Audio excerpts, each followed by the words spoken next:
Next on Live Digital, is AT&T's 3G network really faster than Verizon's? Plus, I'll chat with cybersecurity expert Nigam about keeping you safe online. Cybersecurity is a much larger concern than ever, and here to tell us all about how to protect yourself online is co-chair of President Obama's Online Safety Technology Group and security expert, Nigam. Hey, Hemu. Hey, Shelley. Thanks for having me. How are you? I'm great. So cybersecurity is everywhere, and everybody's talking about how to protect themselves, and everybody thinks that just means virus protection, but it means a lot more, doesn't it? It means a whole lot more, and the best thing about it is actually that everyone is talking about it.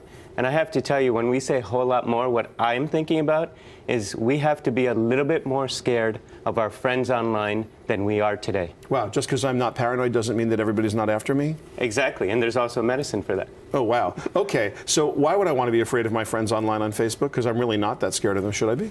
Yes, you should be a little bit skeptical and a little bit scared, and here's why. And I've been doing this now for nearly 20 years. There's a lot of great technology out there, security technology, antivirus technology, anti-phishing technology. You name it, everyone's talking about it. We're all starting to use it. We're getting so much better. So what do the hackers and the criminals do? They exploit the one thing that we're not thinking about online, even though we think about it in the physical world, and that's our trust with our friends. But how would they do that? It's simple. You send me a note saying, hey, Hemu, I got this great new business idea. Go check it out. I click on a link. I don't think about looking at the URL bar to see if it really goes to what you said it goes to. And I just click because, you know what? I trust Shelley. I'll click, no problem. I go to there. I get what's called a drive-by virus, a drive-by download. And all of a sudden, my computer is owned by some guy sitting in some other country, and it's not the United States. Now, when I get emails from people, even that I know, I do spend a little time looking at the link, and because you just don't know where they got it anymore. And I think that's probably the #1 line of security for everybody, right?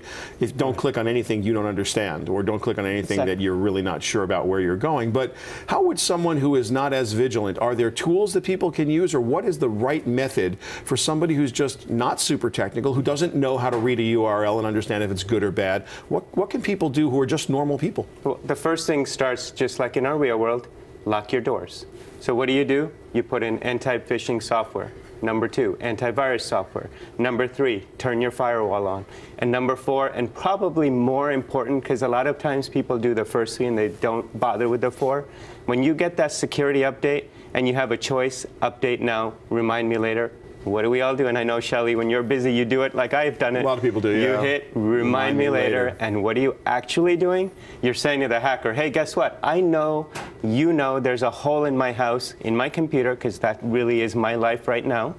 And I'm going to leave it open for you. Come in the back door, come in the front door. It's totally up to you. Wow, that's amazing. But in the real world, we So I'm don't going to press you one more time. I'm a normal person. I don't know what a URL is. I mean, I know where it is. But how would I know that I have a suspect URL from a friend? What would be the first tip-off that it's suspect? First tip-off is when you look at the link your friend sends you, and it has, say, bankofamerica.com, and when you hover over it, all of a sudden, all these funny-looking numbers come up saying da-da-da-da, AB.34. From something.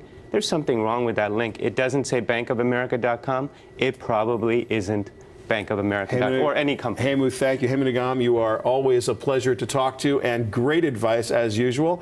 Let's try and keep our computers safer, shall we? Shall we? All right.